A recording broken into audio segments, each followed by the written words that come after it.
You're pregnant. You've survived the first trimester. And now someone tells you that the second trimester is the easy part. But is it?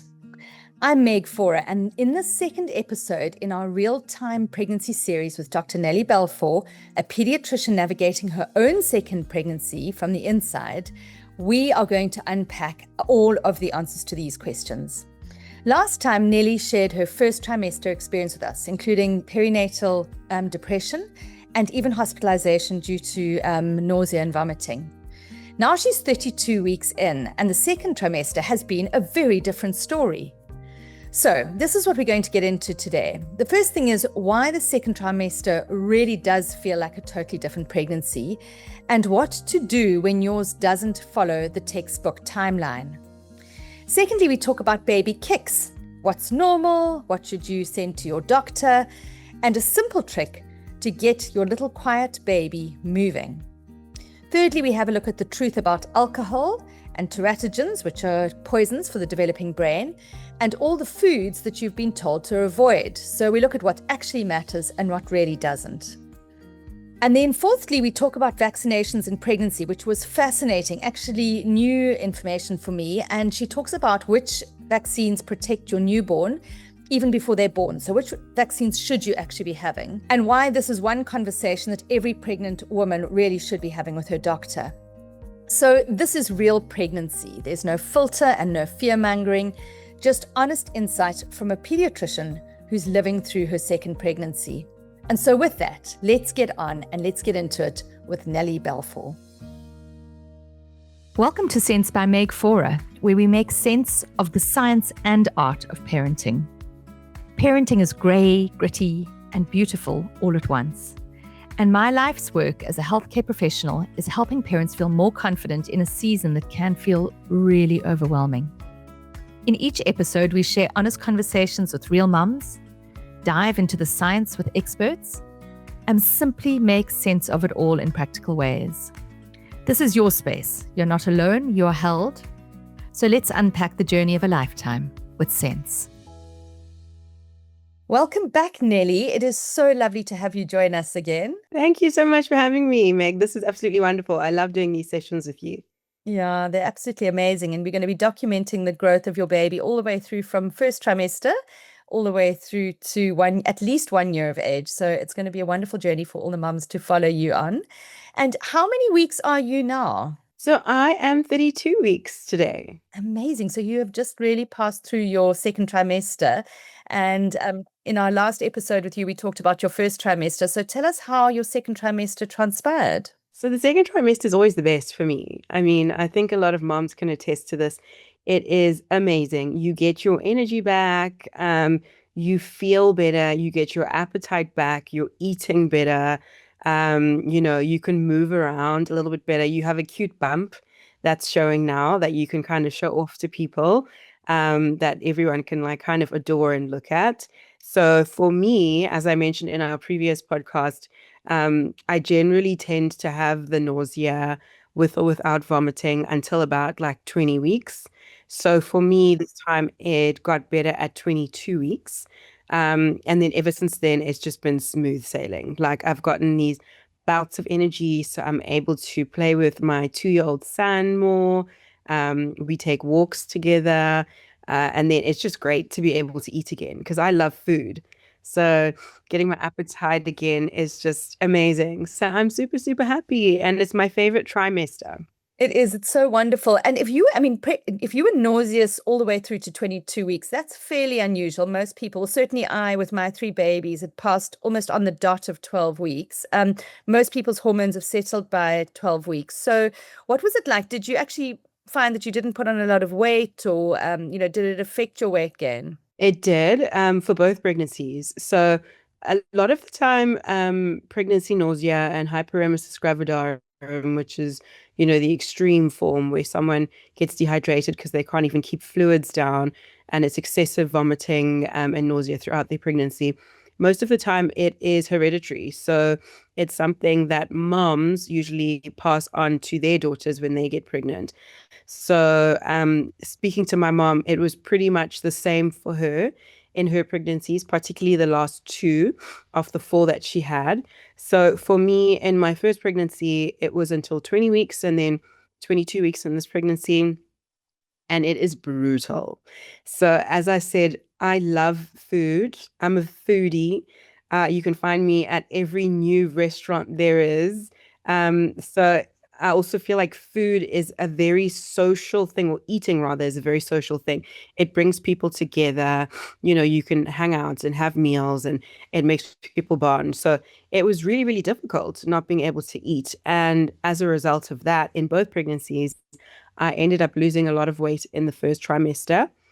And then halfway through the second trimester, or even a few weeks into the second trimester, that's when I start eating properly. And I wouldn't particularly gain weight. I would just go back to my usual weight. So that's what seems to be happening now also. And yeah, I mean, I get complimented a lot, like, oh, wow, you carry so well. And what diet are you on? And what are you eating? And I just tell people all the time, it's the first trimester, and a little bit into the second trimester that makes me lose weight. And this is just how it is. Yeah, and Nellie, as a pediatrician, are there concerns from mums in terms of nutritional status? Because obviously, you really do want to be you're giving your baby this kind of lifelong basis for health through your nutrition in pregnancy. Are there concerns from mums who are not gaining weight and who actually have lost weight? So they are, and I think the main concern is dehydration more than anything. I think a lot of moms get very worried about not eating properly in pregnancy, but they'll find that babies are very resilient, or fetuses are very resilient, and they end up taking a lot of the nutrients that mom already has stored in her body, and then that's why mom ends up getting affected. So dehydration is the one thing, though, that we usually don't want to run into because it carries other problems. It can cause preterm labor. It can also cause growth restriction in the baby. So, I mean, I know a lot of moms will say things like, I took my antenatal vitamins, but then they made me sick. So I was advised to maybe switch to a different one, but I'm scared will my baby get all the nutrients. We're getting a lot of the nutrients from food and stores in our body already. So for me, in both pregnancies, as I said, I had this nausea that persisted. In both pregnancies, I was admitted to hospital with very mild dehydration and electrolyte imbalances. Um, and my son in my first pregnancy was born absolutely healthy, 3.5, big, bouncy baby boy. And in this pregnancy too, my little one's growing well. So Our bodies are miraculous. they are, and fetuses are very, very resilient. Yeah, that's really amazing. Well, of course, what they're not resilient to are things like teratogens in pregnancy. And I'd love to just have your thoughts on that. So, mums, the word teratogen means really a toxin to the developing brain or the developing fetus. Um, and they include things like alcohol, I think nicotine, cocaine, are teratogens that we think of. Could you tell us a little bit about the kind of things that you've really made sure that you avoided in pregnancy because they could be harmful to your baby? Yeah, so I think the usual things that people speak about, which you've touched on, definitely alcohol, absolute no-no. Fetal alcohol spectrum disorder, which we call it now, and no longer syndrome, is something that is very prevalent in South Africa. We have the highest rates in the world. And I did a little insert on this on a news channel last year. So alcohol is an absolute no-no because there's no proven amount that you can take that is considered safe, especially the earlier on in the pregnancy. Um, uh, Recreational drugs, which I don't take, but a lot of people should stay away from those too because they can be teratogenic. And then I just know from other moms when it comes to certain things that you can and cannot eat. So I know that people get advised a lot from, um, the pregnancy apps, other pregnant people, blogs, to stay away from things such as processed meats, sushi, for example. What else is there? There's a few things. So I wouldn't particularly say they're teratogenic, but the reason why it's advised to stay away from them is because, we're not too sure about the different bacteria that they carry, considering they aren't cooked properly or they're not cooked at all, like sushi. So just to be on the safe side, it's advised to stay away from those. Although I have spoken to a lot of gynecologists who advise that, within moderation is fine. And as long as it's from a reputable restaurant or food place, then that's also fine. Um, but yeah, cigarette smoke is another one that people should stay away from. I'm not a smoker myself, but cigarettes, not even secondhand smoke, third hand smoke, even. So, in the case of me being pregnant and I live with someone who smokes, that can also be detrimental to the growth of my baby because it can cause growth restriction too, as well as preterm labor. So yeah, the main things are alcohol, drugs, and nicotine that are teratogenic. Certain medications also. That's why it's important to always ask your doctor if you can take certain medications in pregnancy. Um, and then just staying away from unsafe food sources. Yeah. And, I just want to just stress the alcohol piece. When I wrote Pregnancy Sense, we had a very long debate about whether or not we were going to put in to avoid alcohol completely. And one of the three authors, I always co-author books, and one of the three authors felt that we shouldn't be too kind of restrictive on it and just said, in moderation type thing. And I, as an OT, couldn't put that into the book. I had to put in that it was a complete abstinence. And the reason for that, and I really did abstain. When I say abstain completely, I think I had one sip of champagne on New Year's Eve with my first pregnancy, and that was it for the whole 9 months. And I was really very anal about it. And, I think moms, if you're listening to this and you're just thinking about it, 9 months is a very short period of time to lay down a foundation for the rest of life. It is the shortest window. It feels long while you're in it, but it's the shortest window. And alcohol actually is something that adds no value to anybody's life ever anyway. I mean, I do drink and I love a glass of wine, but the reality is that I do it because it's social and because it helps me connect with the people who are with me at a dinner table type thing, rather than actually, that it has any other benefit. So it really doesn't have a benefit. And just to your point, Nellie, we don't know how little will actually make an effect. And I think there is some evidence that shows that some developing brains are very robust and resilient and can deal with actually even binge sessions. But some brains, the one sip is enough to actually give these fetal alcohol effects, which are not as extreme as all of the facial features and brain damage necessarily, but simple things like ADHD and ADD have been linked to it as well. So, it's a very short window, mums. And, I really am, Nellie, you and I are completely, it seems, aligned on this, that alcohol is just a no-no in pregnancy. Yeah, it's an absolute no. I agree with everything you've said. And ethically, there is no way to conduct studies to look at what amount of alcohol would affect a fetus. Therefore, we don't know. Therefore, I just say, and you say, and most people say, just abstain because it's the safest. It's the safest way. Absolutely. Yeah, super interesting. So what have been, I mean, obviously you've told us about the wins of this pregnancy, that you've now started to be able to eat socially again, hold on food, stop with the nausea, you've got your beautiful energy coming. Have there been any things in the second trimester that have been challenges? Not particularly. I think, I mean, I mentioned before that usually the nausea and the vomiting for me stops at 20 or 22 weeks. And I think that's the only challenge I really faced. Second trimester is literally like the honeymoon period for me. It's absolutely amazing. It's wonderful. I think just feeling your baby kick gives you all the reassurance that you need. When there's moments when you're lying on a bed or lying on your side and you feel the baby kick and you're like, okay, there you are, everything's all good. I think those are just the best moments. I haven't had any down moments or negative experiences in my second trimester this time or even last time. It's bliss for me. Yeah. Oh, it's so wonderful. So I love the fact that you brought up kicking, because that was actually going to be something I was going to ask you about. With your babies, when do you actually start to feel them kick first? And does it make a difference for the fact that you actually didn't put on a lot of weight? Does that mean you feel them earlier or later, or is that irrelevant? So I'll tell you something interesting. My first pregnancy, I felt my son kick at 18, 19 weeks, and then this pregnancy at 16 weeks, so much sooner. And studies have actually shown that in subsequent pregnancies, you feel the kicking sooner rather than later. But what's really interesting in this pregnancy too is that my placenta is very posterior. So I'd say it's like pointing towards the back.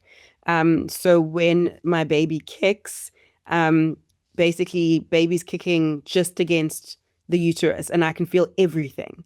compared to the first time where my placenta was more towards the front. It was nice and high, but more towards the front. So it provided that kind of cushioning when my son kicked, so I wouldn't feel the kicks as hard as I do now. So that's super, super interesting. But generally, the kicking sensation, you begin to feel it at about 16 to 20 weeks. Yeah, really, really interesting. Yeah, I can remember with my firstborn, I kept thinking that I was going to pass gas. Like there was like these rumblings in my tummy that I was like, what is that? What is that? And then eventually I realized, okay, hold on.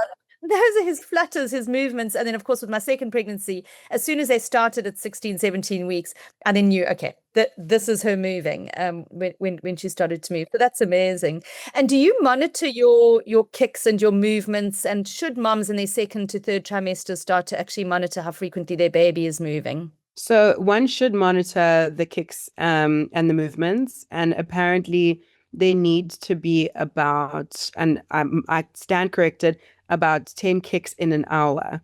And then that's how you know that everything is fine. And if you can't feel baby kicking, or if you're concerned and baby hasn't kicked in an hour, then it's advised to eat something super sweet, or to lie on your side, on your left side. And then you usually will feel the baby kicking then. For me, I personally don't monitor because both of my babies were quite active. So they keep reminding me that they are there.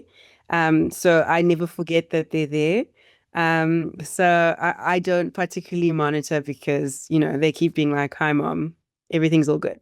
That's incredible. Yeah. And then the big question, tests and scans and, blood tests, all your triple tests or your quadruple tests. Now, can you just talk us through the tests that happen in the second trimester? Today's Dose of Sense is brought to you by ParentSense, the expert-based parenting app that gives you daily support from pregnancy to sleep, feeding, and daily routines. Take the guesswork out of parenting. Download ParentSense today and use the code SENSE50 for 50% off. Can you just talk us through the tests that happen in the second trimester? Yeah, it also depends on your age. So there's a test actually which a lot of gynaes are doing in the first trimester now with advanced maternal age moms. So that's someone like me who's above 35 years of age. It's called the NIPT, or non-invasive prenatal testing. And that's usually done between 10 and 12 weeks. And that basically is a test just to, determine whether the baby has any chromosomal abnormalities. And it also gives you the gender of the baby. If you are a mom who's below 35 weeks, they wouldn't offer that to you. And instead, they would do tests in the second trimester. So those are tests like the quadruple test and the triple test, where they test for things like Down syndrome, gastroschisis, which is a condition in which the baby's intestines are sometimes outside of the actual abdominal cavity when they're born. There's trisomy 18, trisomy 13 also. We also find out the gender at 20 weeks in a normal pregnancy on the ultrasound. So there's quite a few tests that come in the second trimester, just for, low risk, straightforward pregnancies. And then, as I said, the advanced maternal age moms will usually get those tests a little bit earlier on. Yeah. And those tests are made up of blood and scans predominantly, and not amniocentesis unless there's an issue, right? Yes. So it's blood and scans usually. And then if there's any concern with the scan and all the bloods, then they'll escalate it, and an amniocentesis will be done, in which they put a needle basically into the amniotic fluid and sample it just to make sure that the chromosomes and DNA are completely fine. Yeah, but that's only in certain cases and not in every case. And you never needed to have an amnio with either of your babies? No, I didn't need to have an amnio. Luckily, my NIPTs in the first trimester for both pregnancies were fine and were normal. And then the nuchal translucency, which basically is a test in which we just look at the back of the baby's neck, and see how thick the skin is. Usually in Down syndrome, the skin is thicker than usual. And then if there is any concern about, it being thicker, then they'll do further tests and maybe an amniocentesis. But no, I didn't need any of those. That's amazing. Okay, well, that's really, really good news. And I want to turn my attention a little bit to your partner, who is very involved with your babies. I have seen that on Instagram. It's amazing. Can you tell us a little bit about for moms who have got partners who are alongside them, and we recognize that this is not everybody's journey, but what type of things do you think partners could be doing at this stage in pregnancy, and what does support look like? So support for me looks like being present throughout the pregnancy, because I know that there are some people who struggle with their partners not particularly being present, and this is not physically present. This is also just emotionally and psychologically present also. So being interested in what's happening in the pregnancy, asking questions, attending gynae visits together and the scans together, constantly checking in with mom. How's she feeling? Does she need anything? Especially in that dreaded first trimester when you're super sick. Just being a shoulder to lean on. Um, that's my definition of being present and just showing support in a pregnancy. Um, trying to alleviate any anxiety that she has, any fears that she has, trying not to add additional stress because pregnancy is stressful. And you do have anxiety around the growing baby, you know? Yeah, I would say that's what it looks like to me. My husband is very, very supportive. He's always wanted to be a dad, so he was super excited when we found out we were pregnant both times. It's like equally excited. And he loves coming to the gynae visits because he calls it visiting our baby. So he always says we're going to go visit him and see him. So he gets super excited for those appointments and he takes 100 pictures and wants copies of the ultrasound and all of that. And yeah, he's very supportive. And I'm very blessed to have him. Yeah, amazing. Really, really amazing. You've also mentioned when you and I were just chatting before we started, and people might be able to hear in your voice that you're a little bit croaky, that you have ended up catching flu from your toddler, which of course is exactly what happens. Are there any concerns when you have an older baby, and kind of who's in the home?